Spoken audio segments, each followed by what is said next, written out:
Good morning, everyone. This is Commander Trium talking to you once again from the Elite Universe on this Victoria Day in Canada.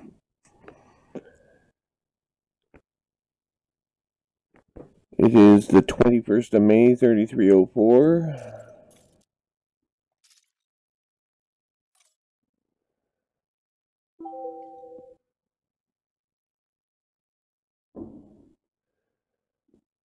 Several news items that were uncovered today include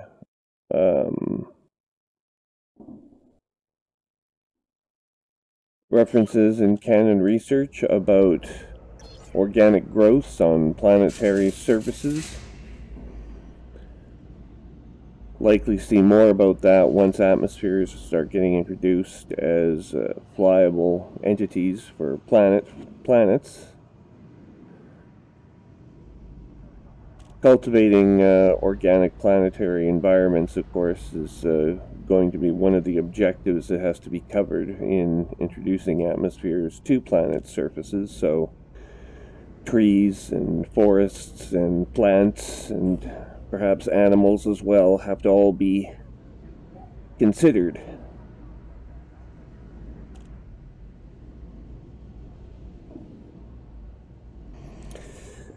There are no doubt posing some issues for completing that part of the project.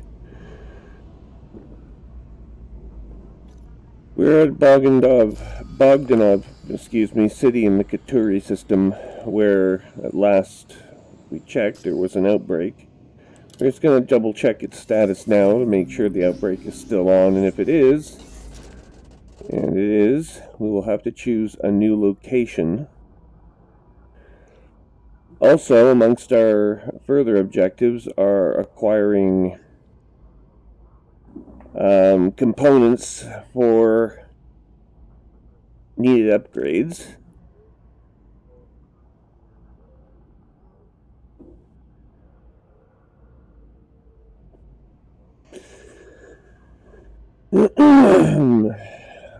And we'll have to find warlike environments to sift through debris fields and salvage those components.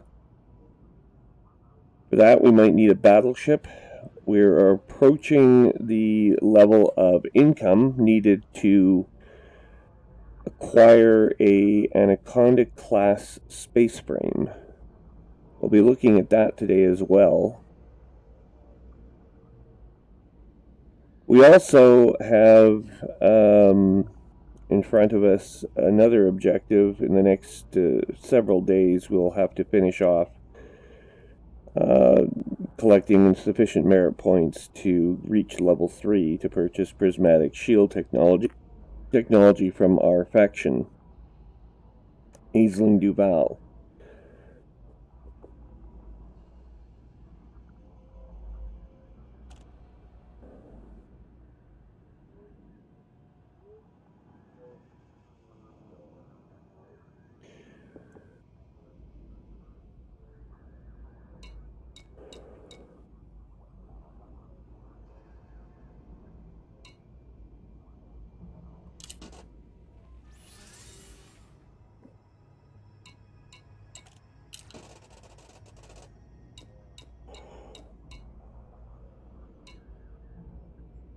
Finally, we have to consider performing passenger missions, possibly out of Darwin Station. We're going to try heading back there momentarily with a shipment of indium to see if it's not an appropriate location to still collect needed basic medicine stocks.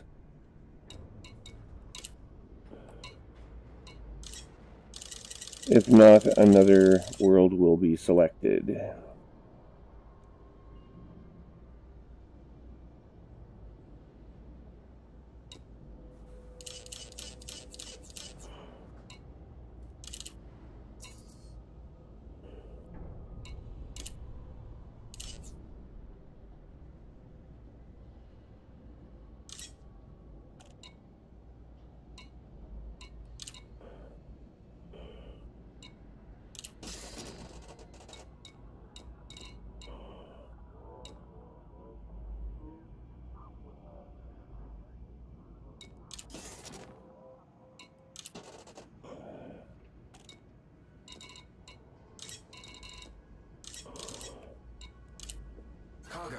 maximum capacity.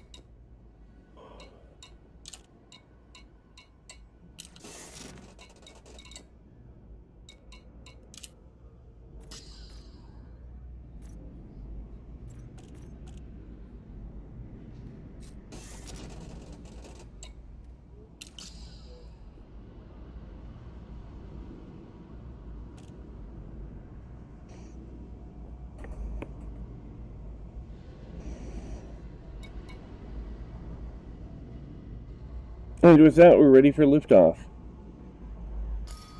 Setting our course.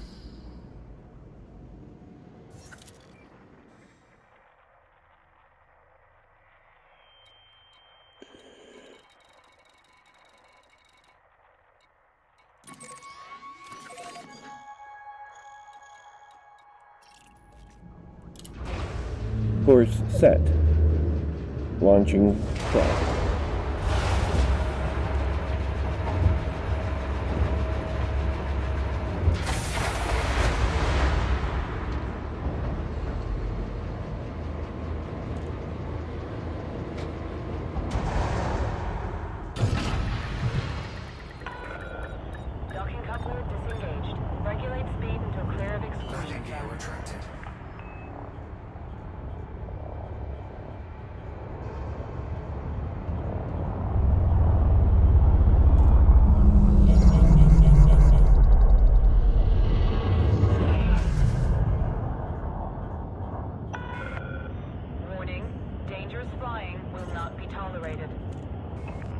Of course we have a 200 credit fine.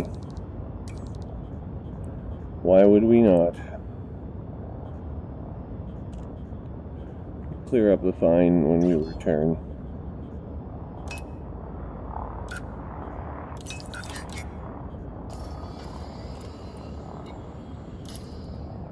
One more thing we have got to check here.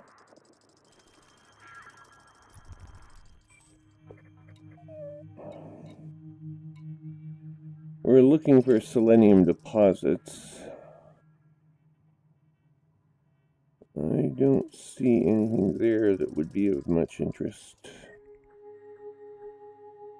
Nor there. Nor there.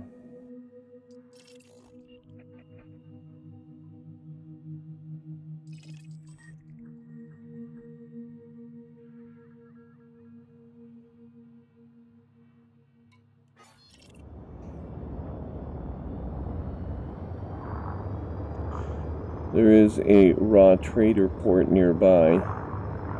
Frameshift drive charging. We're jumping to the Hajo system. I'll check worlds there for selenium deposits as well.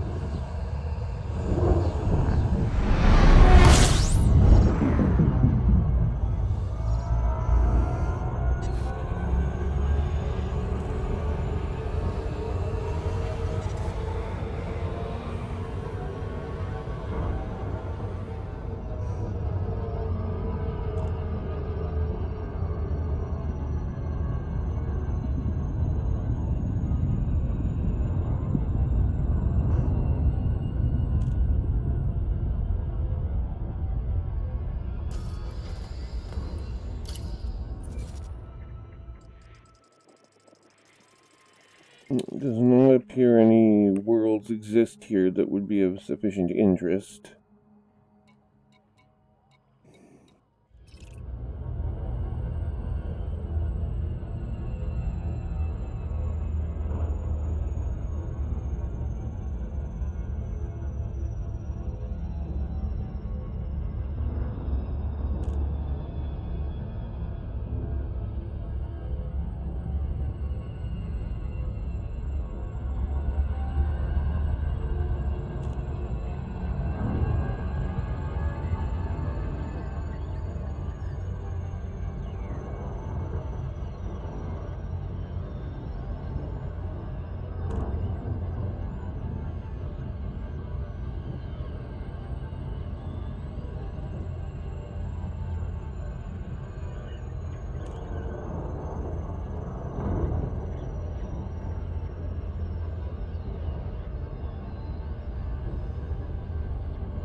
Classification emplacements are active and tracking at this station.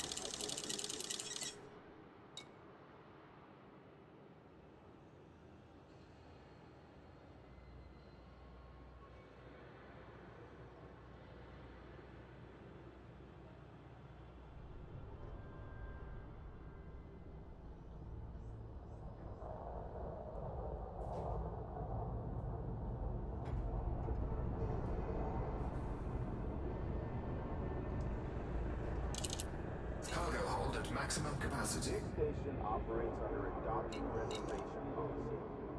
Ensure you have authorization before attempting to disembark.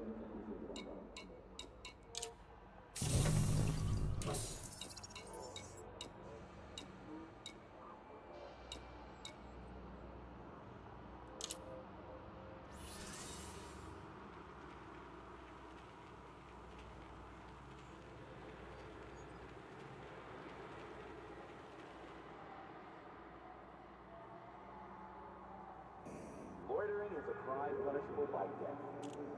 Make sure you have authorization before you enter the dock.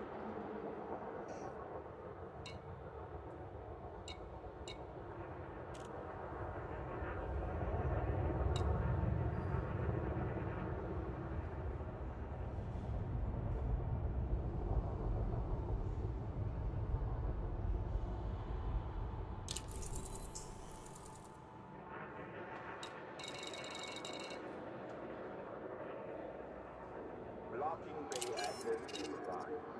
Don't risk annihilation. Make way for other vessels.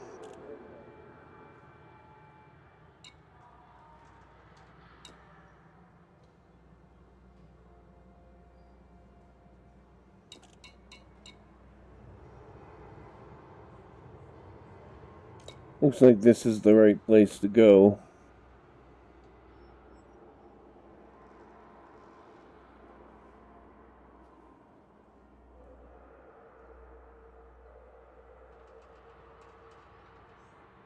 Mind your speed and your surroundings. Of course, we'd have to trade. Avoid collisions at all costs.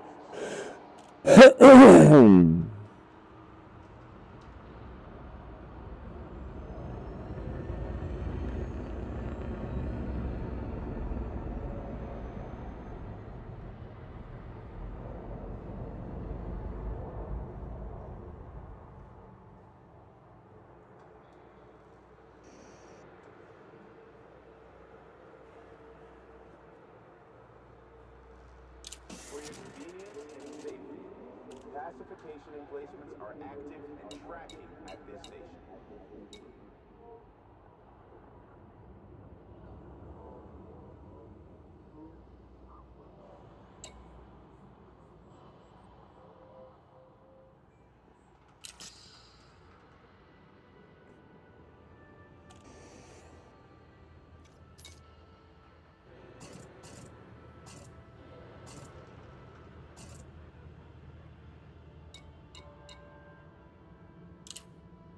Avoid unnecessary destruction. Do not block the access corridor.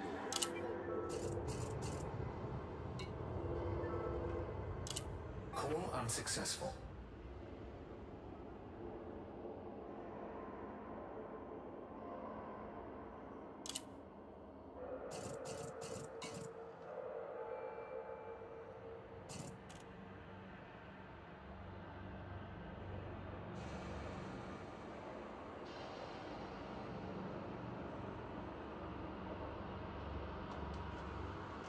Fly smart. Fly safe. Reduce your speed inside the docking bay.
Hello there. Oh, 7, what's up? Sorry to interrupt. I didn't mean to bother you, but No bother. I was just on another call, that's all. oh, I see. Well, I just wanted to see if you heard about the recent upcoming changes that were announced by Frontier to Chapter 4 of the game whenever it finally gets released. The squadron. What's that? The squadron update? Yeah. Yeah. So I'm interested in squadrons primarily because they offer the prospect of using a large capital ship to commanders. To what extent there'd be control, I don't know. But it does give one incentive to at least want to have a look. And to that end, I've begun by creating a place to harvest the lists of names of people and collect news items relevant to the users that would be in the squadron. You have the all clear? I've got 1 or 2 wingmen that have already joined. Mostly just one, I guess, although he hasn't logged in for a couple days now. But I've put a website together using tools from Microsoft, specifically a SharePoint site. Based on Office 365 groups, and this allows me to collect some of the databases that are facing Google and whatnot and port them into a single environment.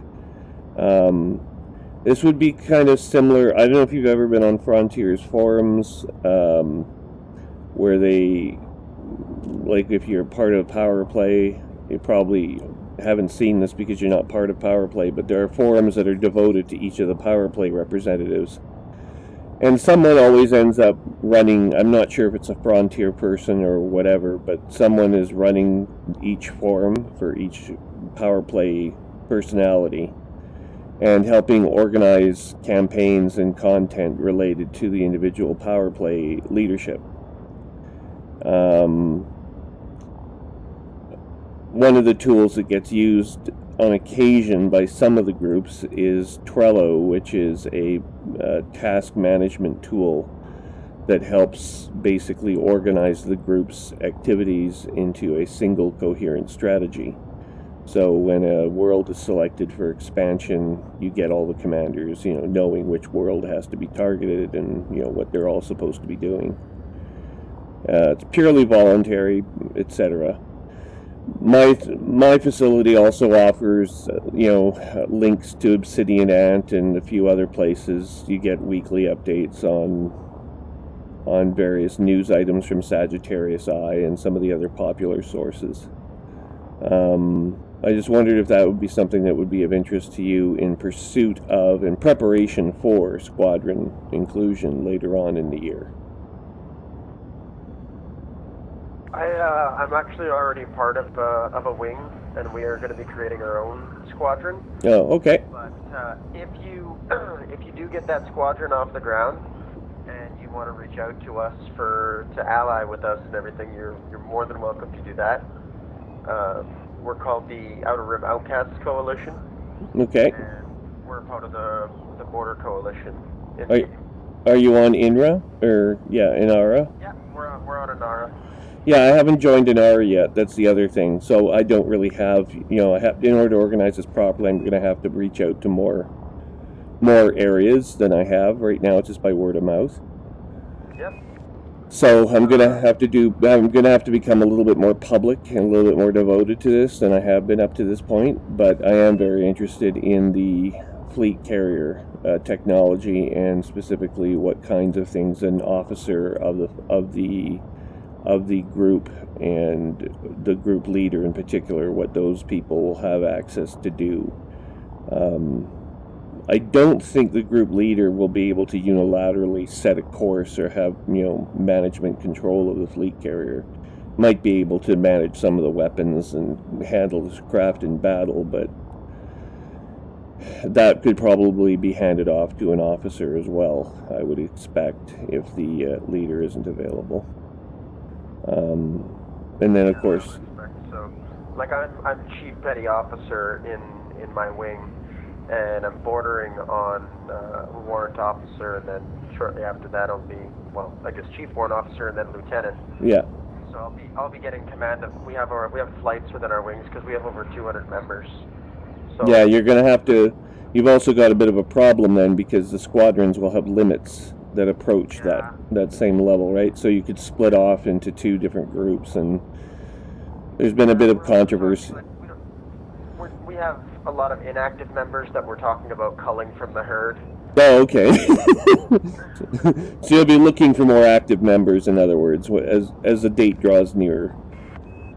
We have about 100 active members across all 3 platforms. Oh, good. Okay. So it'll be, and that's the other thing, is we're not sure how squadrons are going to work going cross-platform, like if it's the same squadron or if you have a different squadron, or how that works. So the other thing I thought about was squadrons in the Air Force are usually organized into wings, right? Yeah, we call them flights. So within our wing we have different flights. Okay. But I do wish you good luck, because we do need having more player factions in the game is going to make for some real interesting gameplay. Yeah, I think so, and it will allow the game to fall in more under the control of the users. Right now, a lot of it is just handled by writers, and it's odd. I mean, writers will always be an important part of it, but I see writers as taking on the roles of sort of setting overall galactic. Yeah, setting, managing the alien contact components, and, who knows, down the road maybe that humans will be allowed to operate alien factions as well. I don't know if you'll ever see humans running the Thargoids, but if there's other... We've seen... I took what you said yesterday about the tubes, the tube life forms. I think you were mentioning at one point. Or maybe that was Spike. I don't remember. I was talking to a couple people yesterday. There's surface organics on planet surfaces. And I was discussing this with someone. So I took an interest in that on Canon Research. Has a page that's just devoted to this, right? So there's mollusks, and there's like funguses that are used. They're connected to the Thargoid weaponry that's been developed.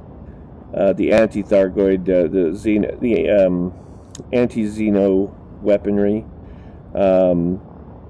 There's these brain tree phenomenon that occur as well, and then there's these tube things. I don't know what they are exactly, but clearly there's some capacity for life on planet surface. None of this is sentient. It's all plant, or perhaps they might include at some future date animal life as well. But when you start thinking about planet atmospheres, like they're starting to roll out atmospheres with the next update, they say, if that actually happens and we get phase 1 atmospheric flight, then you've got to wonder, okay, well, some of these planets are gonna have toxic atmospheres, while others will have atmospheres that are compatible with carbon-based life. And what form will that take? Will we see trees? Will we see lichens? Will we see bacteria, primordial life? There's all kinds of possibilities. So that has to be factored into it as well. It's not as simple as just drawing in an atmosphere, putting in some gases and some atmospheric effect, and then having ships fly in. Frontier is very particular about this. Most of our ships aren't even capable of atmospheric flight because they actually don't have wings. Yeah, that might be it. I mean, some of them, like the Python, the Alliance Chieftain is a good example. It's got really great thrusters, but it's not exactly, aerodynamic in terms of its overall design. There's... trying to land a Type 10, this big-ass space brick. Yeah, yeah, exactly. If it enters a planet's atmosphere and gets low enough, it's going to start falling like a rock right out of the sky. and you're going to be dealing with. So I mean, you need thrusters that have that capacity. Now, a lot of the thruster technology is presumably fusion based. So I mean, you don't really have limits on energy. You just have limits on thrust, available thrust capacity. But the actual absorption of fuel versus thrust isn't like chemical rockets, because fusion doesn't need that, right? So back to our original discussion, I would recommend creating a wing on Inara. Yeah, that's the next step, I think. Your squadron. Yeah. And then posting posts on Reddit, because I know that there are tons of people that are sick of playing solo, and they're looking out, and some people would love to be a part from the ground up. Like my faction, or my wing, actually just got our own player faction put into the game with our wing name. Oh, okay. So that's a big step for us, and we're currently in the process of an election to take control of our home system. Oh, really? So how does that work exactly? How do you guys get control of a space station or of a system? Well, okay, so when you get in order to get a player faction put into the game, you have to contact Frontier, and then Frontier will watch whatever you've declared your home system to be. Okay. And you have to pick a non-player faction, and you have to boost them up and put them in control of the system by playing with the background simulation. Okay. And so that's something else you might want to look into, is do a lot of reading on how the background simulation works and how to get it to do what you want it to do, because it is quite complex. Okay. I know that it's transaction based, but little else, like you basically need a volume of ships to enter a system and take control of, become allied with, and then finally start actually moving the needle, so to speak, in the direction of that faction. So, but we have one player in our group. He's actually our only Xbox player, but he understands how the background simulation works better than anyone else in our wing. Really? Okay. And so we have put him in charge of. So he'll tell us, like, hey, we're going to trigger an election, and this is how we're going to do it. And so, like, for example, to trigger an election, you need to have two democratic groups rival each other in system influence. Okay. So you have to match the system influence of the target, or one of you has to hit 60%. So if you are the non-controlling faction and you want to trigger an election, you either have to match the system influence of the person who does control the system, or you have to bring your own system influence up to 60% or better. Okay. And it has to be a democracy. Only the democracies have this availability, right? Okay. So if you're a democracy and you want to trigger an election against a communist party, then instead what it will do is it will trigger a civil war. I see. Okay. And it's all, like, again, this just comes from knowing how the background simulation works and how everything interacts with each other. And it's, it is quite interesting, but that is something that you'll have to look into if this is something you really wanted to do. It's a question of time, really, because I've got career commitments that are probably, real life interferes with my life in Elite. But I am... What's that? I said, how dare it? Yes, I know. Would I benefit, do you think, from joining your group and just watching and learning sort of how things go in this respect? I'll talk to my COs. We do have wing supporters, and I will let them know that you're interested in starting your own wing, and you are interested in being allied with the OOC, and I'm sure that they won't have an issue with it. Like, I could probably bring a few other recruits with me, but the only caveat would be at some point we may decide we want to strike out on our own. The other thing is, professionally, I'm like a software developer, so I've built this website, this information website up. I'm not really, it's basically designed for my senior wing members to use. But I could open it up to others, I guess, if there was any interest in it. I presume you have your own web tools that you use to already manage some of the information flow and communications inside your group, but Right now, we just use Inara primarily, but we do have a couple of a couple of software developers in our group that are developing a website. okay, Not a finished product yet. okay.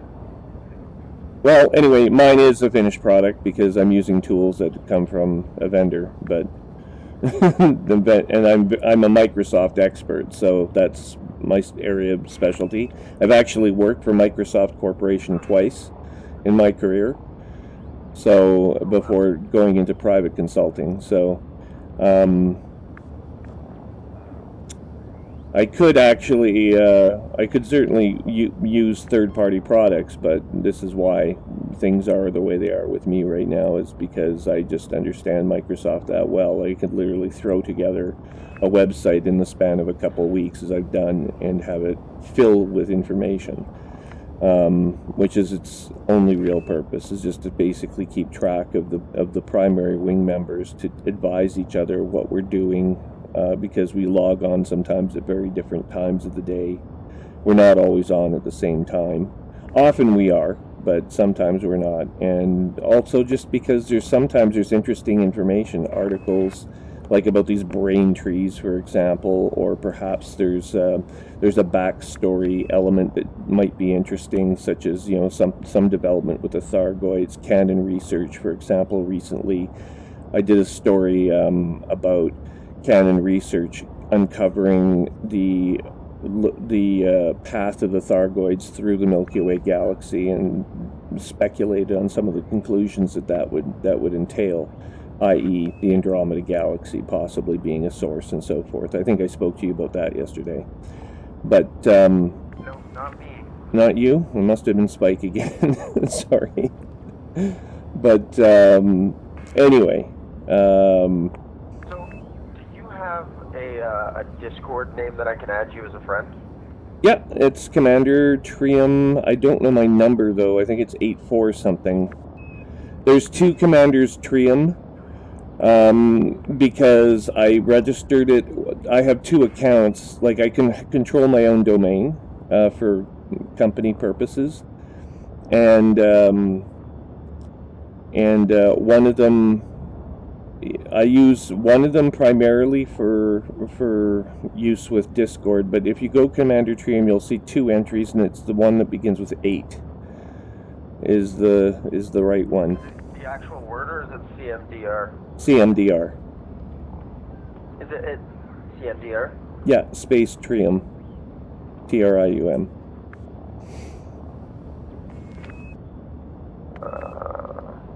No, I can't do it unless I actually have your digits. Okay, just give me a second. I'll try to pull it up. 1 second. I gotta take my VR headset off.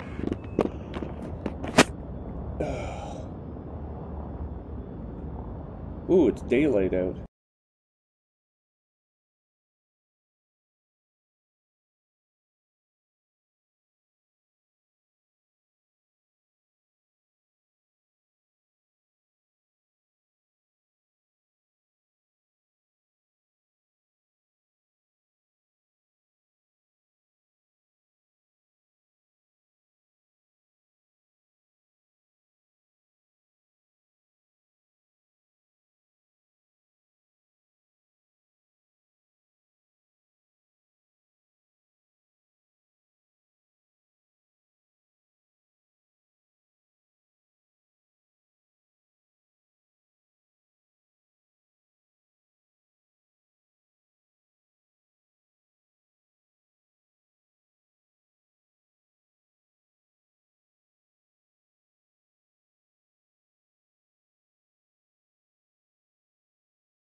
Let's go back in here, talk to you. Hang on a second.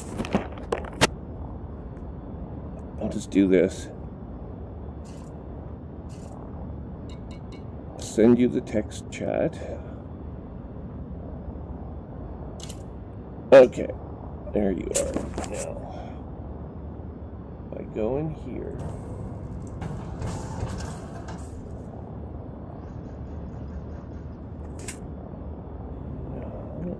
I go Control V. Yes. There, that's the address.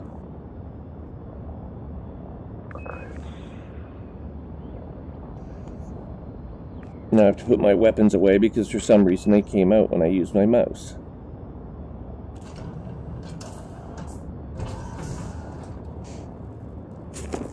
Sorry to bug you, but I don't get to talk to people from Winnipeg as often as I like anymore. No bother at all.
Like that.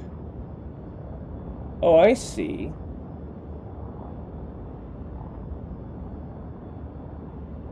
So this is what they're talking about all the time when they talk about having, like, talking to one another on online. Now I'm starting to understand. Thing is, I don't like running third-party software. Like, I'm one of these purists that likes to have just delete running. Like, I've even sometimes delete explore.exe from my process list just so I can have Elite run like as if it was the only thing running on the computer. And I shut down services like my SQL server is shut down, like anything in the background that might interfere with gameplay has been disabled.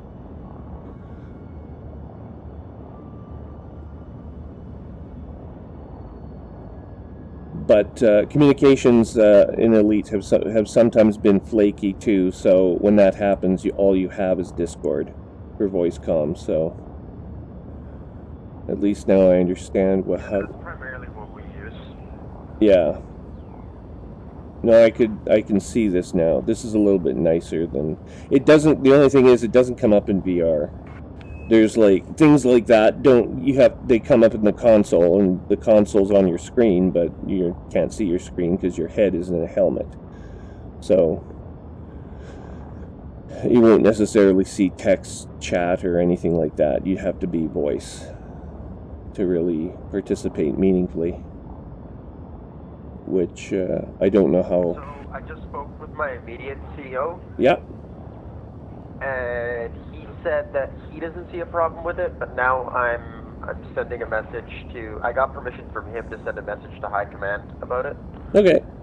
And so that guy's currently offline, but as soon as I get a message back from him, I'll walk you through the steps. Okay. That sounds wonderful. And then I can join the group and perhaps get a couple of other wingers to join. I don't know, like, how many of them want to join wings. Some of them are fiercely independent, and that's just the game they want to play, you know. They want to be by themselves. They won't even join my group, and they'll never join anyone's group. They just happen. But I mean, we'll hunt Thargoids together all the time, so they're in my friends list. So I don't... We're a pretty friendly group, and our thing is, as long as you're not messing with our wing, we have no problem with you. No, I won't be messing. I'll be learning exactly what's going on and how it all works. I'll be paying close attention, but... So, like, I can give you kind of a crash course on what I know, and if you ask... Like, I don't know exactly what you know or what to share, so if you have any questions on background simulation stuff, I mean, I can give you what knowledge I have. Well, I'll tell you what I know, because it's easy to summarize. It's transaction-based. I gather that to move a faction up in the standing within a system, you complete missions successfully for that faction. Is one approach. I guess you could deliver passengers too, but mostly it's missions that matter more. Taking out enemies of your faction also helps to some degree. And civilians. And blowing up civilians. Why would blowing up... Blow up civilians of whatever faction you're opposed to will actually increase their influence. Oh, really? Yeah. They're not... Are you at a station right now? No. That you can look at something? Okay. I have to... But I can be at a station fairly quickly. I'm actually carrying basic medicines to a plague system momentarily. Just give me a moment. I'll dock with the station there. Let me set a course. Galaxy map, please. And I'm in the Katuri system. Well, I'm currently in the Heijo system, headed for Katuri. Katuri is affected by plague. Or an outbreak, what I call plague. It's not really bubonic plague, you understand. Really, that's what it is. Can you imagine there being like bubonic plague in the 35th century AD? Right. Yeah, that would be quite a development.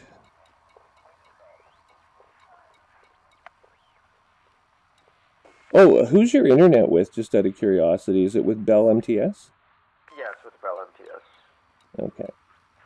I have fiber to the home through them. Yeah, I do too, except my father, he lives out in Beausejour, outside of Winnipeg. You know where that is? Okay. Yep, I do. I dated a girl from Beausejour. Oh, that's interesting. I always disliked Beausejour, to tell you the truth. I didn't have. I had to. Part of the reason I went to private school in Winnipeg was because I couldn't relate to anyone in Beausejour. I was having terrible time as a student at going to the high school there. Well, I actually grew up in Lorette. I don't know if you know where that is. Yes, I do. I had friends in Lorette. But yeah, no, I went to a private school in the city as well. Which one? I went to St. Maurice. It's a Catholic high school on Pembina Highway. You're kidding. That sounds like it's new. No, it's old. Really? Okay. Similar. School up the street.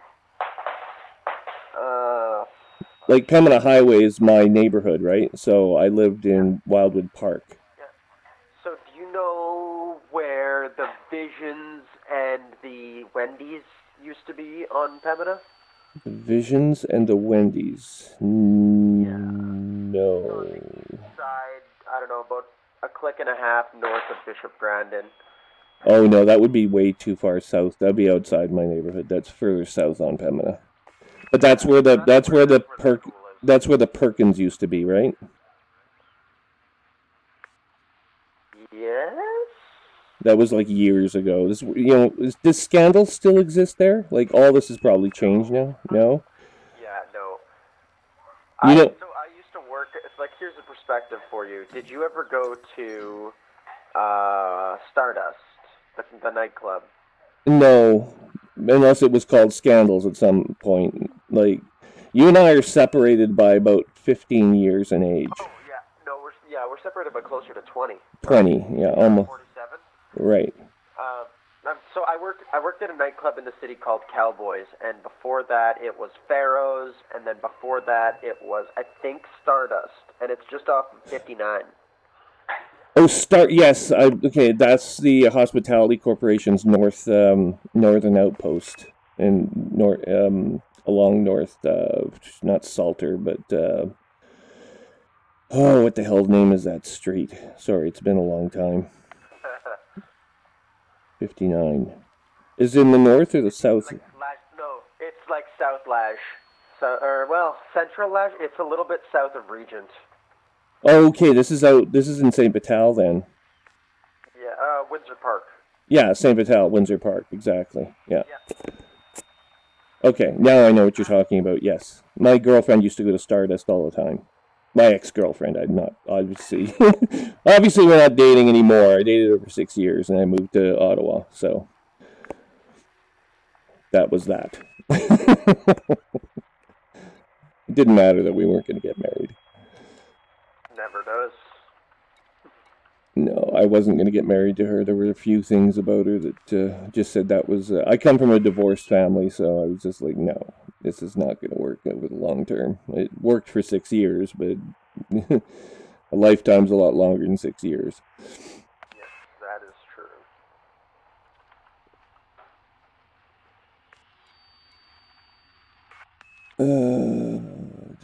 Katuri, Bog and Dove City, set course, plot complete.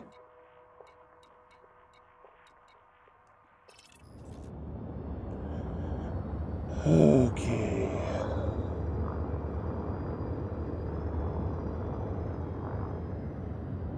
Frameshift drive charging.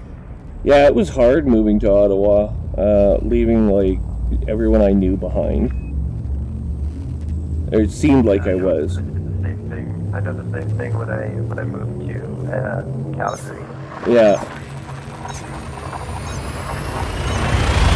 It's kind of spooky at first, but I mean, I didn't really think I was like there was no other software jobs unless you had like an A+ in computer science. I didn't even have a comp sci degree. I had all my computer knowledge is self-taught largely and just my own personal talent, right? I respect, and I've done a lot of reading. I mean, I respect people who've gone to university, but this stage of my career, I have the equivalency of, someone who's taken a comp sci certificate at university, and I tend to know more than the graduates I've seen coming out of the universities in the past few years, but it took me a lot longer than a few years, actually. What's that? I don't know if you... It said you might have to move home. I don't know if you heard, but we're getting a Ubisoft branch here. You're getting what? A Ubisoft branch. Really? Yeah. Oh, maybe I should make an application to them. They're in Montreal. Yeah. They're building an office building here, and it's going to create 300 jobs. Oh, really? Yeah. No, that is interesting. Development studio. Thing is, game development is something that every developer dreams of, right? Yeah, So, they must have web developers and everything as well. Like, they must have a full army of them. well, I've done more than just web development. I've done desktop as well. Like, I've developed web pages, desktop apps, mobile phone apps even, although very simple ones. But, yeah, development's pretty much development. It's just learning the APIs and, you know, I mean, I know more than, I think the last count I had learned 21 different programming languages. So, although I'm a Microsoft expert, I've got a lot of experience with different technologies and cross-platform support, but I still want to stay focused as a Microsoft expert, right? And I don't know if Ubisoft, like, to what extent their offering would be specific to someone with my background. I'd have to look at them a little bit more seriously than I have in the past.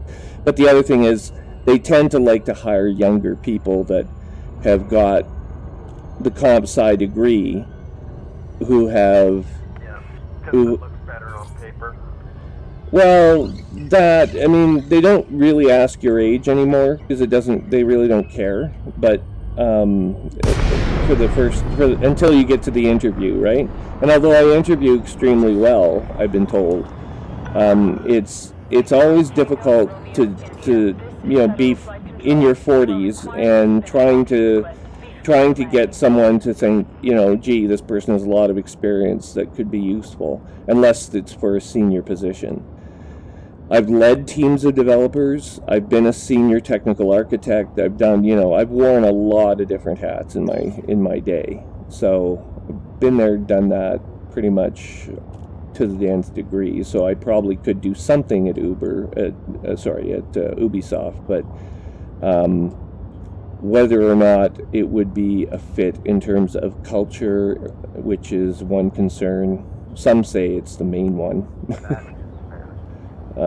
I don't know about that. I mean, if we're talking about culture, I mean, you're already a part of gaming culture. You know, like. Well, that would be a selling point in this case, right? Like, I'd be able to say, well, you know, I spend a huge amount of time playing Elite. Just go look at my websites, and, you know, you'll see. Hang on. I got the computer talking in my ear here at the same time as I'm talking to you. Stage that back down and go into autopilot. Okay, docking sequence initiated. This particular ship I'm using has a docking computer, thank God. Anyway, so yeah, I mean, there's a lot I could probably offer Ubisoft, but whether or not it would mean, you know, oh yeah, we'll take you on as a team lead or as a manager, I don't know, or even as a Microsoft developer.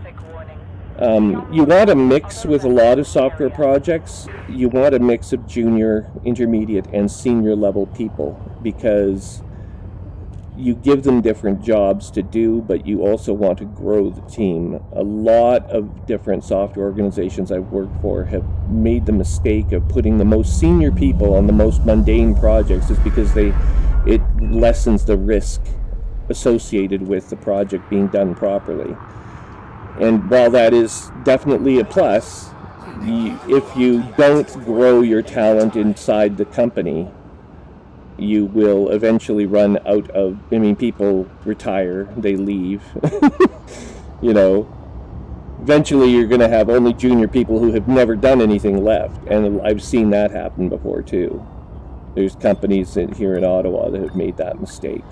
And you just shake your head going, well, why didn't you include junior people as people that you would try to hire? That said, they treat the paper of a university degree in computer science, which once you take intro comp sci and you get into third year programs and you take a look and see what they're actually learning in third year comp sci, it doesn't, a lot of that stuff on the average job doesn't even get used. You might use, like, for example, calculus, arithmetic problems, memory management. We're all using now fourth generation programming languages. Why in God's name are we still worried about which bits and bytes go where? The compiler is already worrying about that for you. It's automatic now. So yes, it's interesting knowing how it works, but is it practical? No, not really. Yeah. And that's what I've kind of found, but a lot of people, when you're doing the hiring process, it's not people who are other software developers that are hiring you typically. At some point during the interview process, yes, that does happen, but initially getting your resume read by someone, that's not who's looking. They're looking to see if you got the piece of paper that says you're a computer programmer. That's it. Luckily, I have, nearly 20 years experience as a software developer now, so I can say, yeah, okay, I've got the equivalent. But for a long time, that wasn't true.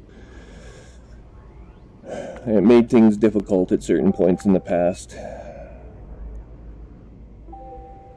Having said that, they're kind of difficult now. I don't want to be working in the federal government anymore. Have you noticed, I don't know if you've heard, but projects run by the Canadian government, they're just, if they're technology projects, they never seem to quite do what they're supposed to. Oh, really? Well, let's see. Let's take the most high-profile example, the gun registry. That program became so toxic that no one wanted anything to do with it. Now it's shared services. They're trying to amalgamate all the different parts, all the software and the environment and the tools that the government of Canada uses into one architecture. That makes sense. That part of it is fine. What isn't so fine is the individual departments have different agendas about how they want to go about doing it. Some don't want email lists. They have privacy concerns. Others, have procedural problems with people having mail lists, and on it goes. And the clearances and the complexity is just far too much for one single person to manage. And the management of shared services overall is not structured to deal with this at all. It's purely trying to get, email working, or trying to get applications delivered using, SharePoint or a portal technology that everyone will understand. But right now, you currently have a patchwork of different technologies throughout the government, including, Plumtree Enterprise Portal, SharePoint. You have Google Cloud. You have, to a certain extent, Microsoft Azure Cloud. You have Amazon, and so on and so on and so on. None of these technologies are not inherently... Office 365. Right. Exactly. So, and some people use Linux even in certain research departments. They're not even running Windows in the first place. So how do you give them an Outlook account? How do you get them Exchange server access? And the list goes on and on and on, right? And the government's all puzzling over, And then the hiring process, like the procurement people, they get a list of requirements from the people who have vacancies in their organizations for software developers. Well, the procurement people are not technical. So they look at it, it all looks Greek to them. They simply ask the resources, do you have this, this, and this, and this? 95% of the people who apply all say, yes, we do, of course we do. I've done this, I've done that, I've done this. And they're all lying, like they're just making stuff up just so that they get the job or get the contract. Some of them are quite lucrative. And then by the time you get to the interview process, if you make it that far, and then suddenly you realize, you get the contract can be pulled for any reason. I was at Natural Resources. My contract got pulled within 1 month for no reason. There was absolutely nothing wrong with any of my work. The people who were accepting my work were happy. My boss was happy. The project leader was happy. But no, procurement comes along and cancels my contract. That put a 4-month delay into a project, and it was done for political reasons internally. I didn't know the right people, or the right people didn't know who my sponsor was, who got me the project. Had nothing to do with my work, you know.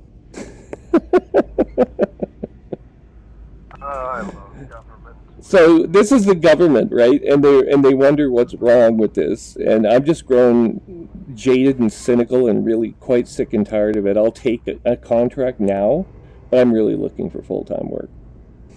So I'll definitely take a look at it at Ubisoft. People wonder why I spoil my ballot when I vote. I have intentionally spoiled my ballot the last 4 years that I've voted. You know what? Trudeau himself doesn't even, like, he's at such a high level. He doesn't worry about the day-to-day operations of government. The bureaucracy looks after it. They come up with high-level policy decisions and ask the bureaucracy to implement them. But the bureaucracy has control over the details, right? And sometimes, so the politicians, they all have great ideas, you know, it doesn't matter what party they're from. Many of their ideas are correct, like even the financial prioritization. You can say $18 billion deficit this year, it's outrageous. It is a little high, I'll give you that. But I think Trudeau knows this. I think he's probably thinking there's probably a way to get out of it again later. I'm sure that's part of the plan too. These people aren't stupid. But what is kind of dumb is that the idea that people, you know, go into elections and think that, oh, you know, gee, they never thought of this, or, you know, he's trying to bankrupt the country because he's evil, or, you know, whatever. Like, it become the idea that you have to balkanize the whole conversation just to have a vote, you know. People do need to have a vote in who leads them. But sometimes the conversation, I don't know. I'm not very in favor of the American way of doing things and demonizing your opponent and having things in this country go the way that they have gone south of the border. I really hope that doesn't happen. No kidding. I just really feel like there is no, like, I feel like the representative part of the representative democracy that we live in is kind of been lost. I think that, you know, the people on the left have gotten too left, and the people on the right are too right, and there's no proper representation because nobody actually exhibits, or I shouldn't say nobody, most people don't exhibit extreme left or extreme right. No, that's what I'm worried about. Yeah, exactly what I'm worried about. It's going to go too left, too right, and then no one will agree, and we'll have an American-style situation here. Well, exactly, right. That's what I'm really concerned about. That I have voted in recent memory. I voted for NDP, which is like, I know, you know, like, you know, why would you vote for the NDP? You know, it's the closest representation to my belief structure. Then you should vote NDP. I would say. Just like, but even then, it was just like nobody is a proper fit, and I mean, I guess that's just the problem with representative democracy as a whole, is that. Just keep in mind, you're not selling your soul to these people. You're selecting a desired representative for the next 4 years for your area. Yeah. And this is one of the reasons I think that the Liberals, you know, democracy be damned, should have tried shoving down for ranked ballot voting down people's throats ahead of the people's, you know, outrage and consternation and whatever, because they would have accepted it in the end. They might have lost the next election, I'll give you that. But in the end, I think Trudeau would have been recognized for being a statesman and for giving us an electoral system that people could feel re-enfranchised with, that they had real power. Because right now, that is one of the bigger threats. People become cynical, they become jaded, and they don't think that their vote matters. And if you have a ranked ballot, well, you're choosing a first choice, a second choice, a third choice, and it takes some of that worry about first past the post out of the equation, right? So here's basically what ends up happening in ranked ballot. It's kind of confusing. This is why you need a computer to tabulate the votes. But from your perspective as a voter, if you select A, candidate A, as your primary, and then candidate B is your second choice. And candidate A is voted down in one of the earlier rounds. Okay, so he's not going to win the election. He doesn't have enough support. His name gets dropped from the list because he's the person with the least amount of support. Basically, there's rounds of support, right? So you start tabulating the votes, A, B, C, D, E, F. Candidate with the lowest number of votes, of round 1 votes, or first choice votes, gets dropped. Then you go to round 2. Okay? And again, your first choice is candidate A. Your second choice was candidate B. A, B, C, D, E. But it turns out that candidate A is now going to get dropped. So now you roll over to candidate B. And maybe candidate B wins. Do you feel that you still had a say in the democratic process? I bet you do. Wasn't your first choice, but at least your second choice made it. And the odds of your top 3 making it are actually far better than 50%. You have a much better chance of feeling re-enfranchised, of having an actual impact in who governs you, than you do if you do it the way we've been doing it for years. And I think you should have rammed it down everyone's throats and said, okay, we're going to do it like this next time. Here. Now. You really don't like me, then bump me off the list, but this is how we're going to give this a try. You want me to lead? I'm your leader. This is what I think we should do. And I want you all to see whether or not you feel more enfranchised at the end. If you don't, at the end of it, you can always go back to first past the post. Nothing will stop you. No one will say boo about it. And I will admit I was wrong. A politician who could stand up and do that, I think, would probably win the election, to be perfectly honest with you. But that's the real issue that I've had with politics, is that politics are less concerned about having a backbone and doing what's right for the country than they are about winning the next election. Yeah.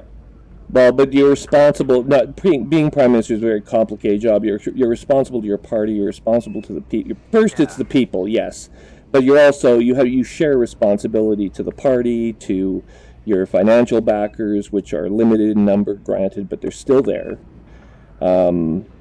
You still have to cater to certain groups, and you can't just throw the election or put the election on this kind of spin that I'm talking about, because the party will go, are you insane? Like, if your party doesn't support you, you can find yourself out of a job because your party could actually vote you out of being prime minister at its next convention, technically, if Bush came to shove. It's never happened in Canadian politics before, but it could. There is an allowance for it being made. Now, that party, if the prime minister has the support of the people and the party withdraws its support, the prime minister could stand as an independent, could do all kinds of different things and still carry the confidence of the House, or at least his own seat. But as prime minister, you have to carry the confidence of the House of Commons. That's what makes you prime minister in a parliamentary democracy. So you have to cater. You have to be able to bend. You have to be available to negotiate. And it's very difficult to be a Winston Churchill type candidate that leads by saying, we're doing this now and you can decide if I was right or wrong after we're done. That kind of mentality doesn't really normally carry the day in a parliamentary democracy. It can, sure. Sometimes in human experience it just has to, but anyway, I'm at a start point right now. I didn't mean to take this into a political discussion, but No, that's fine. All right. So the background simulation stuff that we were going to talk about. Yeah. See where the Galnet radio button is, right in the center? Yep. Just below that is the faction summary for that station. Oh, hang on a second. I've got anonymous access. I have to pay my fine. Give me a second here. You'll love this. Guess who my group is for the Katauri system?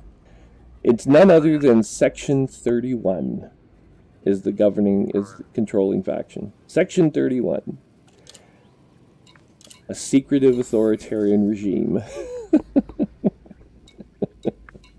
That's a minor faction. Let me just see. I don't think so. I don't think you can tell just by looking at it. I think you'd have to do some research. Well, I know the East India Company is a player faction. I've seen them. Yeah. And I've been to their system. So, but okay, I'm in Galnet now. So you don't go into Galnet. Oh, I went into Galnet. Well, I'll get out of Galnet now. Okay. If you go right below Galnet, there'll be a button that is Factions summary. Faction status summary. Yep. So this shows you kind of what's going on for that station in the BGS, or the background simulation. Right, so Section 31 has current influence 46.2%. The other place where you can find this information, incidentally, is under the status, under the right panel. If you go right panel, and then you click the up button and go into the pane on the right-hand side, right next to your combat rank, trade rank, explorer rank, and so on. The right pane contains a number of bits, and of course the superpowers are represented there. Federation, I'm allied with at 100%. I'm also allied with Empire and the Alliance. I hold alliance with all three. System factions include a bunch of different ones, and they have allegiance representation. Oh, but they don't go into the status level. I thought they did. I don't think there they show what state they're in either, do they? No, but system status does. I'm just looking at it now, and if I look at Independence of Qatari, for example, influence war, and it's only at influence 7%. I don't know who they're at war with, but they're at war with someone. Section 31, Section 31's reporting an outbreak at 46%, so that's who we're with. So in the faction status summary in the systems, yep, like, of the station, yep, it'll show you like in detail what's going on, right? Yeah. So in my system, the Outer Rim Outcast Coalition, our player faction, it shows that we have a current influence of 63.9%. We have we just recently came out of an economic boom, and we're currently in elections against the LTT 15278 Green Party. Which you hopefully will win. Yeah, well, we should. We're competing against the background simulation, and the background simulation doesn't really know how to compete that well in anything other than war. In war, if you just leave the background simulation, it's entirely possible for the background simulation to win. But in an election, it doesn't know enough to... because background elections are won via trade missions and poll data being moved around. Okay. And so the background simulation doesn't know how to bring ships to do that. So technically, a player faction versus a non-player faction, the player faction should win. All you have to do is trade. So you just like start filling up your freighters with goods that are needed by the system and making sure they're available in abundance. Yeah. So you either do trade missions or you do their transferring of sensitive poll data is what the missions are called. Okay. So that's where we get most of our information from. Now, different states will have different effects. So, like, if you're in famine and you start bringing meds and trading meds to them, then you can bring up their system influence. But otherwise, a system in famine or a system in outbreak, the controlling faction will lose influence at a rate of, I think it's 1% per day or per tick. So every time the server ticks over every day, then you'll lose 1%. So you want to get, if your system is in that, you want to get it out as fast as possible. It's funny because as a trader, right now I'm an independent trader, so I want Section 31 to be an outbreak for as long as possible. Why? Because it's extremely lucrative for me to go and harvest basic medicines from neighboring systems and bring them here. I get like 2 million credits around every time I do that, so it's not something, and it's very tough to compete with unless I'm prepared to engage in the slave trade, which I've avoided. Not for any other reason than I just have a personal problem with the slave trade. The game also doesn't seem to put much emphasis on are rewarding players for like not selling their passengers into slavery, as can happen when you're en route somewhere and you're doing a passenger mission. You can sometimes receive communications where some pirate comes up to you and says, "Oh, would you like to sell all of your passengers? I notice you're carrying 60 passengers somewhere. Would you like to sell them all to me?" And then, we'll do all sorts of bizarre sexual things to them, I guess. I don't know. Anyway, I don't do that, and I tend not to even deal with slaves because I'm trying to drive the slave market itself down by not participating in it. But it is extreme. The imperial slaves are a little different. I will deal with imperial slaves, but only if there's nothing else going on. And the only reason I'll support imperial slavery is because imperial slavery is kind of a name. It's part of their social network, their social safety network. People who are out of work, the prisoners. yeah, they have rights under imperial law, unlike regular slaves. Ordinary slaves don't, but imperial slaves do, and they can buy their way out of it. They've also chosen to become slaves in most cases, or committed an offense against the empire that has put them into the status of a term enslavement. So they would be asked to, it'd be like tantamount to like stamping out license plates or going on a work detail in our system. So we don't call them slaves here, but they do in the empire. They're called imperial slaves. It's exactly the same thing. And it's because there's very little difference that I can see empirically between one or the other. I ended up, you can't abuse an imperial slave. Like, you can't hit them or abuse them or assault them. They have rights under the law that prevent that from happening.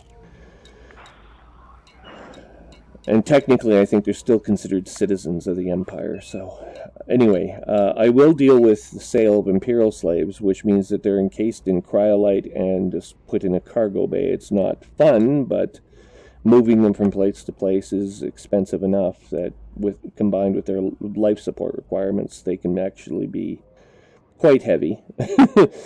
And moving them around is fairly lucrative if you can find someone who wants to buy them. I've actually been able to deplete imperial slave reserves out of systems before, so that there were no slaves. What impact that has on the imperial economy, I don't know, but I imagine a slave shortage would be kind of a difficult thing for an empire to do, because it means that its social safety network is starting to suffer. What are the unemployed going to do? They would probably just import slaves. So you would create a demand so you got to think of like the entire market in the game works on a supply and demand system. Yes. Right. So yeah.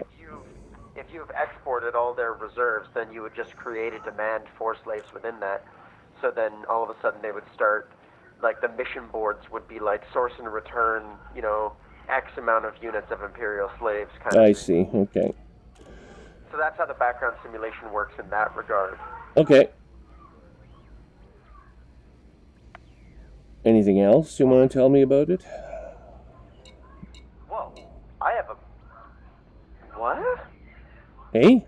Sorry, I was looking at the top bounties in the system, and I'm one of them. Okay, I don't know why. I don't actually have... Do I have a wanted ship? well, they may be tabulating your bounties from other systems, especially if you've been busy attacking civilian transports or something. Well, I did, but I was in an anarchy system, so it shouldn't count, and it shouldn't be in this system, and I don't have any wanted ships. I'm very confused. Or maybe it's the top 5 bounties that have ever... That's got to be what it is. Maybe. Katuri emergency announcement.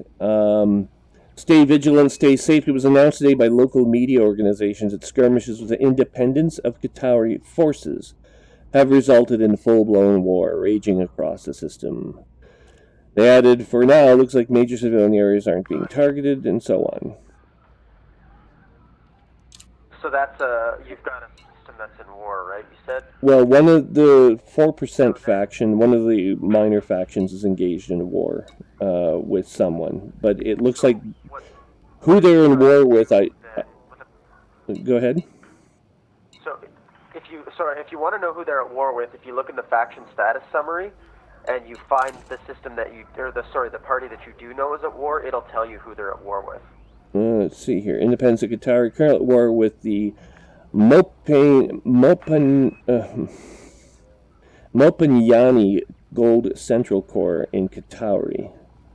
But that's not a faction native to this. No, so somebody is probably trying to expand, and so the way expansion works is you go to war with the lowest system influence. I see. Oh wait, yes they are here. They're at 7.8%. They're also one of the lower ones. Okay. They're currently at war with for control. Yeah, they're fighting for control, and they're looking forward to an economic boom. So they're not technically in a war footing. They're just flexing a bit of their muscle, and the lesser group. They're not trying to take over the system. They're probably trying to take over like one single planet-side base somewhere. Yeah. And so that's what's happening there. And so if you wanted to influence that, like say you wanted one system to win, then you would go into one of their conflict zones and ally with whichever one, and then collect the combat bounties. Oh, really? So the conflict zones matter that way. I didn't know that the conflict zones actually mattered to the overall. Yeah. So that's where the conflict bonds. It's more than just a payday for some. Like, so if you're actually, if the Outer Rim Outcast Coalition were to go to war, then I could actually sway their influence by taking part in the conflict zones, and then by cashing in those combat I see. Okay. That makes a little bit more sense. I knew that there were more than just bonds and paydays, because anytime I've been in a conflict zone, and don't forget, I don't spend a great deal of time in combat, just a general rule, but I do have skills as a fighter. I do have a battleship that I've designated for warfare operations. I've used it to fight the Thargoids. I've used it to fight humans, both human and NPC pirates, and I've used it in conflict zones to fight factions, but not with any regard to the faction's agenda.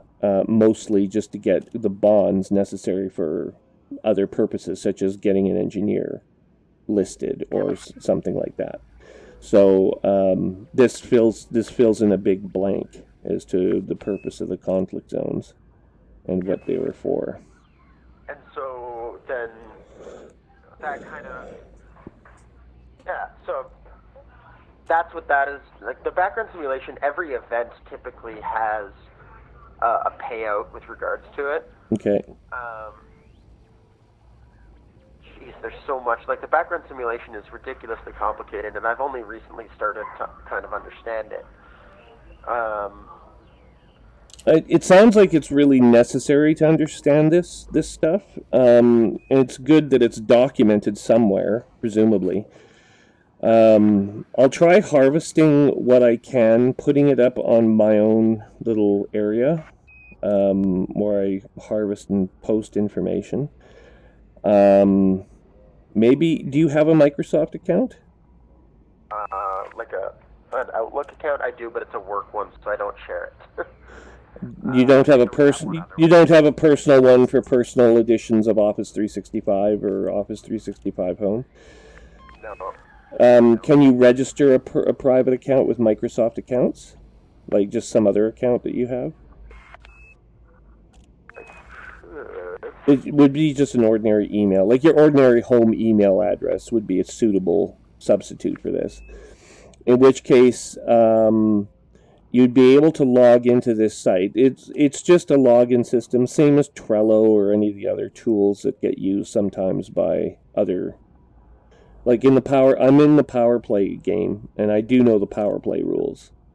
The Power Play rules I can omit from this because I don't know, unless there's connectivity points between the two, but my understanding is they should be separate. Power Play, I'm with Aisling Duval at the moment because I'm trying to get the prismatic shield. which is the shield of invincibility or near invincibility that everyone goes after at some point, and that's what I'm doing with her right now. And actually, this is my 4th week, so this is the first week I'll have access to that technology after Thursday of this week. So the only time that I know of that power play and regular BGS interfere with each other is, so for example, like our home system for my wing is actually, I wouldn't say it's at risk, but it's a minor risk that one of the factions might expand into our system. And the problem with that is then our election will be for naught because we will no longer be the controlling faction. That'll be whoever's backed by the power play faction. Exactly. Yeah. So that's the only time that the BGS and the power play BGS actually interfere with each other. So we do have members of our wing that are in power play, and they're watching out and they're listening to hear if one of the parties decides to move on our system, because if they do, it means we have to start massacring trade ships that try and push in. So we've been training our combat, like our PvP, because we've divided up into different roles within the wing, and you're never told like this is what you have to do because this is what you've committed to. Mm-hmm. It's just like this is your specialty in the wing. So like mine is PvP BGS, or sorry, PvE BGS stuff. So like I'm very good. I have very good combat build for bounty hunting and for combat bonds and stuff like that. I have a really good FDL for that. Mm-hmm. But that being said, I also have a Python that I use for trading, and I have an exploration ship. Like, I just finished a 26,000 light year trip. Like, I literally just got back at 4 a.m. this morning. Are you interested in doing the Small Worlds expedition? Just to go off topic for 1 second. Not me. I'm actually planning an expedition of my own that a couple of my wing members might be taking part in. Oh, okay. Our plan is we're going to, the path of destruction that the Thargoids have been leaving? Yes. Oh, yes, We're well... going to follow that in reverse. You know what?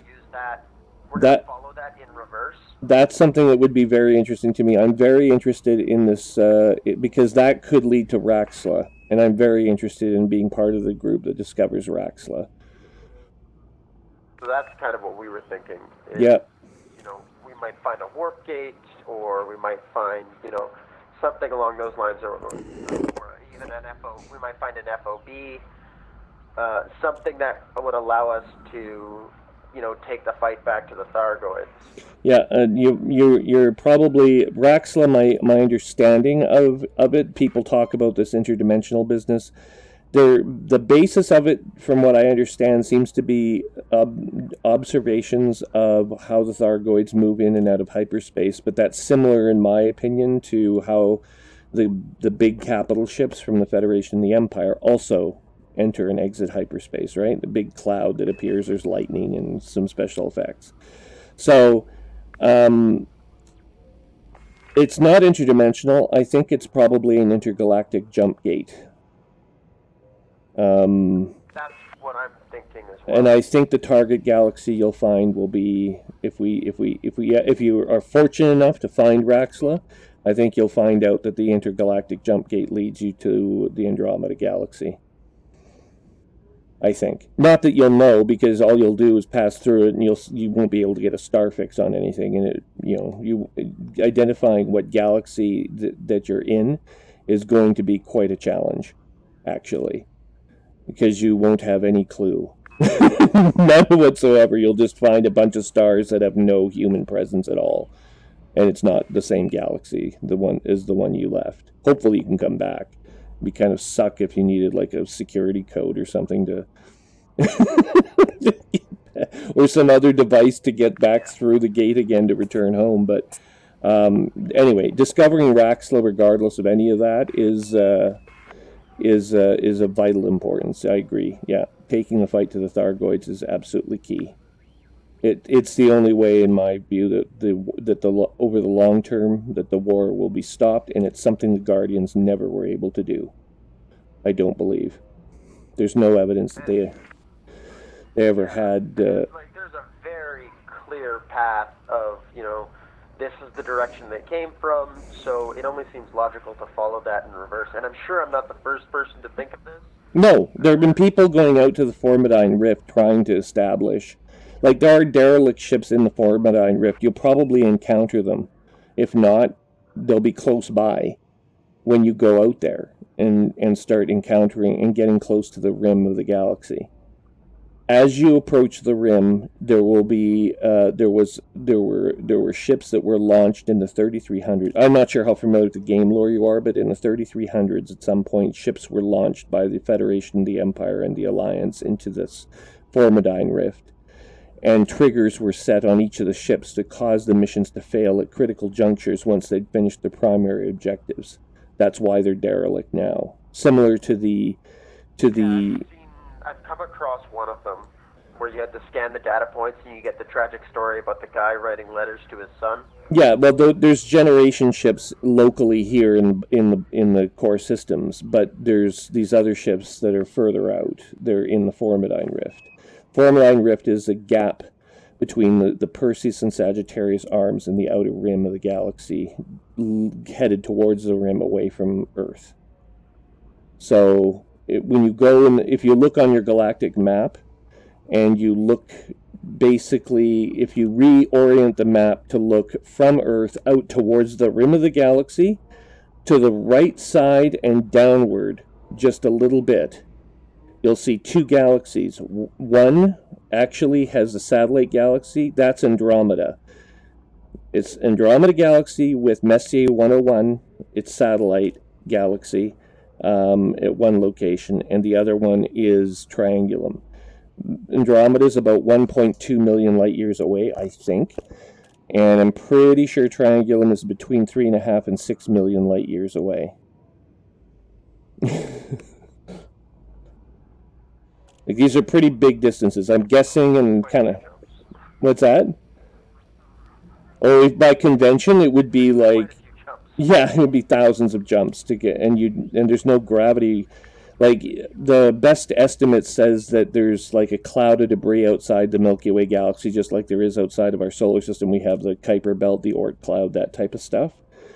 Well, outside the galaxy, there's brown dwarfs and dark matter and crap that's floating around out there, residual matter from our own galaxy. It could, if we included it in the definition of the Milky Way galaxy, it would actually be an additional.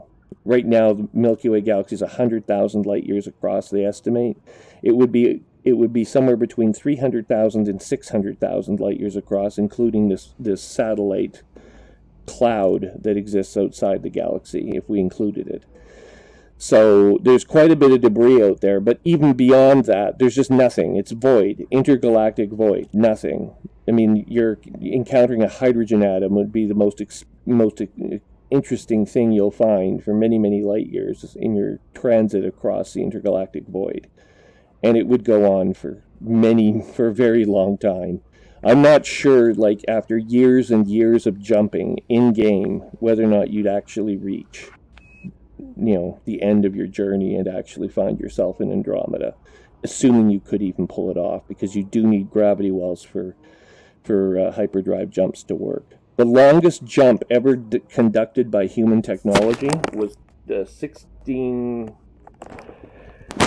21,000 light years when the station, now called Colonia, then it was called Jock's Station.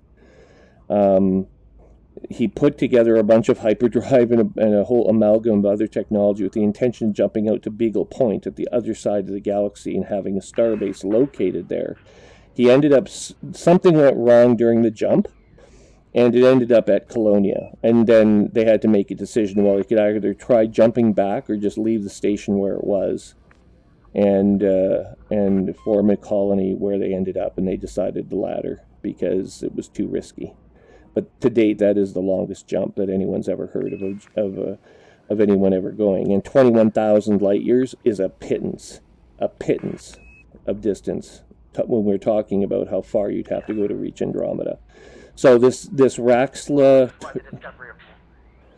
yeah, getting finding out Raxla is absolutely essential, and this is why people keep thinking the Thargoids are so many, years and years ahead of us. If they're the ones that created the gate, and I'm not sure that they were, but if they are, their technology might be unassailable at our level. And by unassailable, I mean we probably are not. Do you have any other questions about the BGS? Not about that, no. Not right now. I'd have to, like I said, I'm gonna have to do some more reading. But I'm interested in this this mission of yours anyway. So if I do end up undertaking it, I have some money to make and some ship to build before I can do it. But I'm thinking about taking I'm thinking about taking a Type 9 as an exploration station. I know the jump range is more limited, but it's more sturdy and it has more slots. It's either that or Exploraconda. Well, the Anaconda. Do you have an Anaconda right now? Not yet, but I'm not far from it. I have, as of this moment, 127 million credits in my bank account. Guess what I'm saving up for? Technically, I think I have enough money right now to actually go buy the Anaconda space frame from Yang Rui's domain. He offers a 15% discount. The stock price for an Anaconda is 140 million. 149. I know we have one at our our wings home station. Yeah. We have we set ourselves up in a high-tech station. We have access to a lot of different stuff. And one of them is the Anaconda. It's 148 million. 148 million. So in Yang Rui's domain, there should be something like, it should be close to 125, 120 million. Something like that. Yeah. So I probably have the money now to do it, but I need, like, at the very least, just to buy the frame and start looking at how I'm going to transfer components around and what exactly I'm going to do. I have to plan this out a little bit. But at least if I have the frame sitting in a starbase somewhere and can equip it with something, then I can start to understand what other money I have to earn in order to make it space worthy enough to take out and beat the crap out of those things that need beating the crap out of. It'll become my new de facto battleship, of course. I do have a locker full of interesting components that I can add to it right off the bat, but yeah, I don't know. I have to also upgrade it with engineers, so there's a lot of work will have to be sunk into it in the weeks ahead. But at least if I have it, I can start measuring that a little bit more accurately than some of the web-based tools are willing to do. I mean, right now, none of the web-based tools take into account discounts, so it's very difficult to really estimate accurately how much money something's going to take. And I would like to know that. Anyway, that'll likely happen the next day or so. The actual purchase of the Anaconda. So I'll technically have one, but I won't be flying it anywhere for a little while yet. Having said that, I'm very interested in your mission, and likely that would be the ship I would choose to take out. I would configure it for an exploration mission or maybe a support role if you have need of an expedition support. Usually, we're going into Thargoid territory, so wouldn't be bad to have a few bug hunters. Yeah, well, yeah, I do have a lot of AX weaponry, as anti-Xeno weaponry, but I guess that makes sense, too. There's no humans out there. I just worry because I don't have any Guardian weaponry yet. It's been, like, that grind of going and doing, like, 20 of those frickin' cycles of just to get 20 blueprints or whatever, just to get the shard cannon or whatever else you want to get that has hybrid Thargoid technology, hybrid Guardian technology is just too much to ask. So I haven't done anything yet. I'm waiting for the Frontier in the next update to lessen the requirement before I do anything serious with the Guardians. Yeah, that's what I did with engineering. I waited for them to make it a little more simplified before I really moved on it. Yeah, well, it was probably time better spent. Of course, we're coming up on the summer months right now, and I'm not sure I'm going to be interested in hiding out inside my apartment and playing Elite full time. I also have an interest in triathlons, and I want to be ready for next year. So I'm recovering from an illness. So in order to be ready for next year, I have to commit a certain amount of time every day to doing training. And now with the weather being warm as it is, it's perfect time to be out running and cycling and swimming and all those other wonderful things. So, well, not swimming yet; it's still too cold, but we'll get there. I hear you. You should join triathlon. I'm sure you'd find it a lot of fun. It's all about the race. No? I climb grain bins for a living. I get my physical activity in. Oh, you're probably already in shape then. You should just leap into a contest and see how you do. Yeah, I'm pretty sure I would die. Well, even training you die. I remember one of my first triathlons, which was in Manitoba. We were racing in Morden, and I don't know who planned this race, but they were evil. So jump into the water. We swim for 1,500 meters. I'm a good swimmer, very capable, but I'm not the best swimmer you've ever seen. So I came out of the water in the middle of the pack, and I did transition quickly. Got onto the bike, made my advances in the bike. I'm a really good cyclist by historically, and then comes the run. Okay, so the run, I'm in my age group. I'm actually in very good position coming out of the bike. So I have to hold my own in the run in order to place. And I'm actually I may have been first, I think, in my age group at that point. So anyway, I start running. 10 kilometers later, which is how long the run is. 9.8 kilometers later, I'm feeling exhausted. I've just finished a triathlon, grueling like cycling. It was very hot that day. It was 30 degrees out. Horrible, horrible, horrible. Get to the end of the race, and I'm like, okay, I saw the 9 kilometer sign. This is the last thing. So I start the last kilometer. So I start running, like whatever energy I have left, I'm putting into this run of the last kilometer. It was through a forested area. I come out of the forest into an open clearing, a field in the last 200 meters. And what do I find? A nearly 45-degree incline up a hill where I can see the finish line flags waving at the top. And it must have been like at least 100 meters of just 45-degree incline. So up the hill I go, and of course I'm dead at the very end. Nothing prepares you for something like that. I'll tell you that right now. Anyway, little triathlon story. Sorry. Okay. No need to apologize. I have to go make my son lunch. Yeah, absolutely. I appreciate your tutorial on BGS. I'll continue doing the research, and if you want to send any information regarding a Microsoft account, I can share with you whatever I find, and store at the website. I'll transmit the text address. You'll have to email to get access right now. Here. This will just take a moment. Just send it in Discord so it's saved. Ah, okay, I'll do it there. Okay, very good. Alrighty.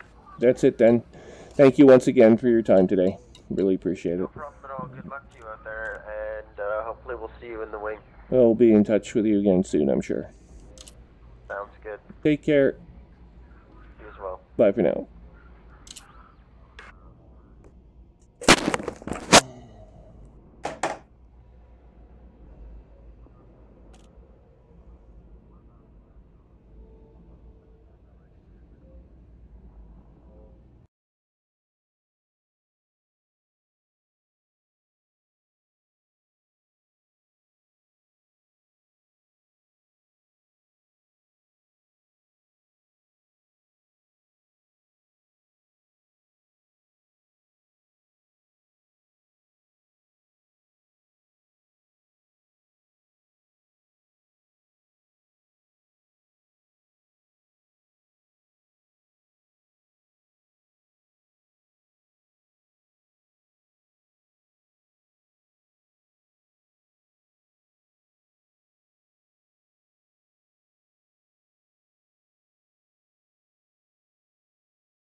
All right, everyone. Just give me a moment. I'll be right back.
All right, everyone. We're back, kind of.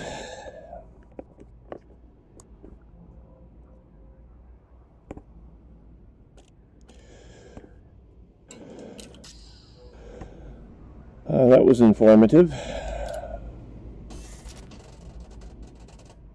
Come on, my video just cut out again here.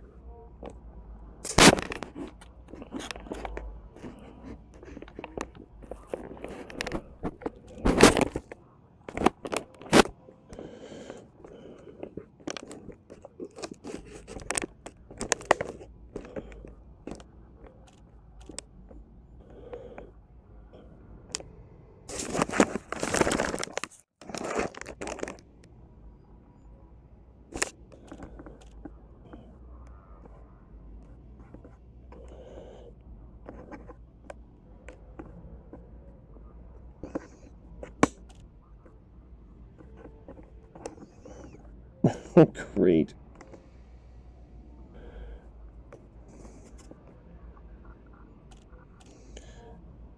Oh, that's just wonderful. This helmet is really starting to fall apart. Oh, God. Let's see here. Commodities.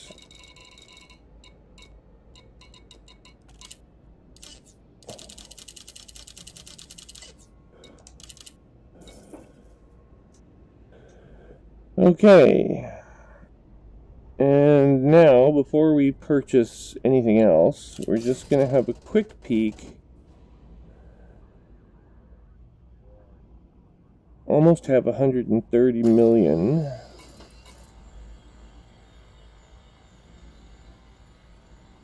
So we have a 9 million rebuy cost. It's pretty expensive.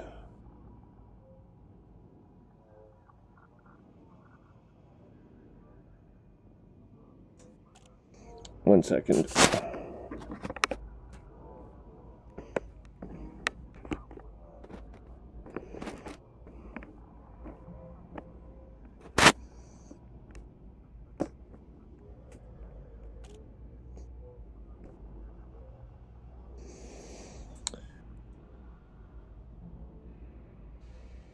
Okay, I think we'll do another couple more runs, but before we do,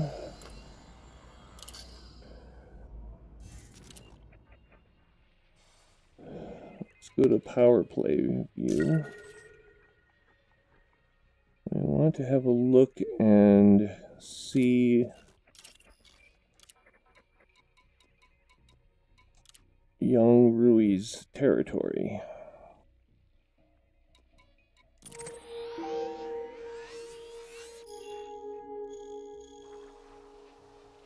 So the nearest world that belongs to him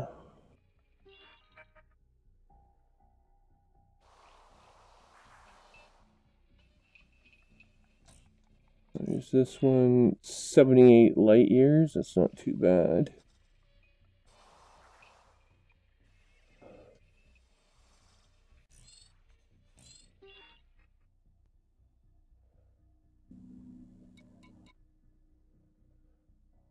Might be available there.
We're going to need a fuel scoop.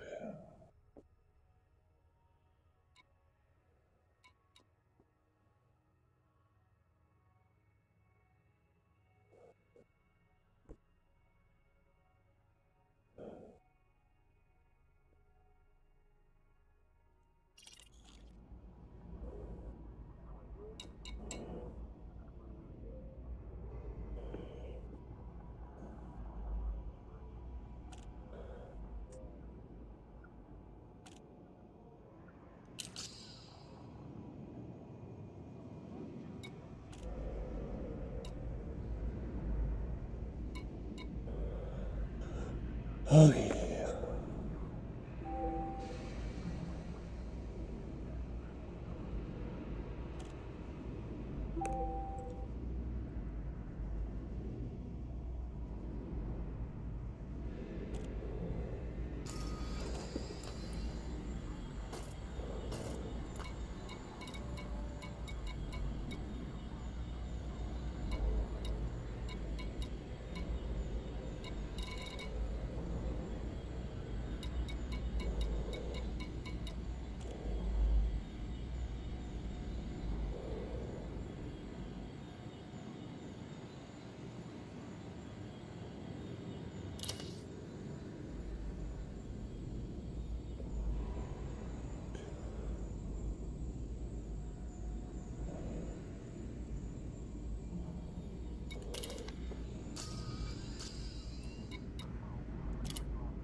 Do we have a fuel scoop?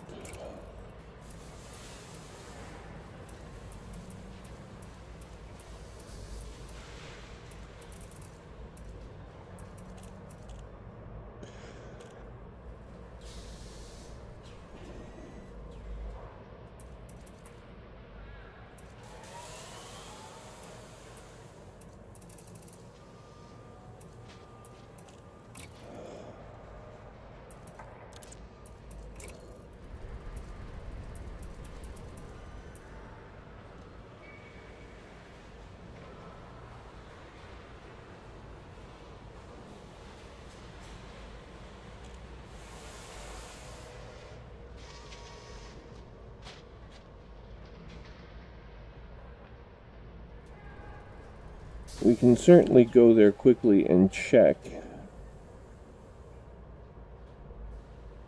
So right now we have a cargo bay there. Transfer to the ship.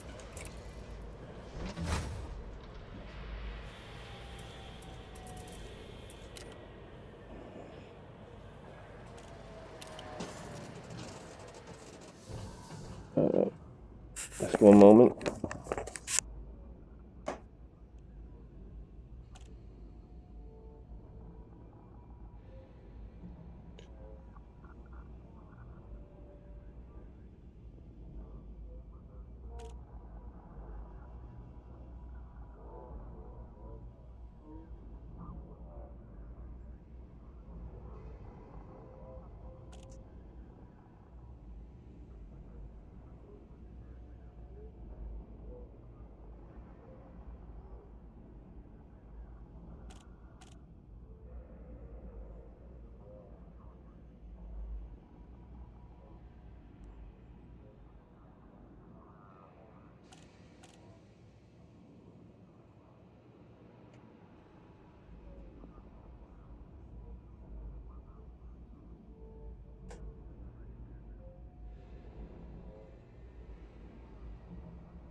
So the nearest one is 111.49 light years.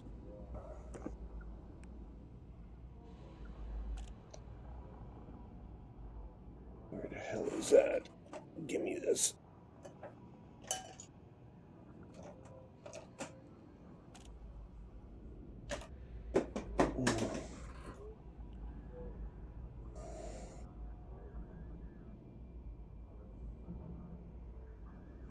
Give me a moment.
Well, it looks like video has failed. We're going to have to reboot this, so just give me a moment. We'll be right back after this.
Hopefully.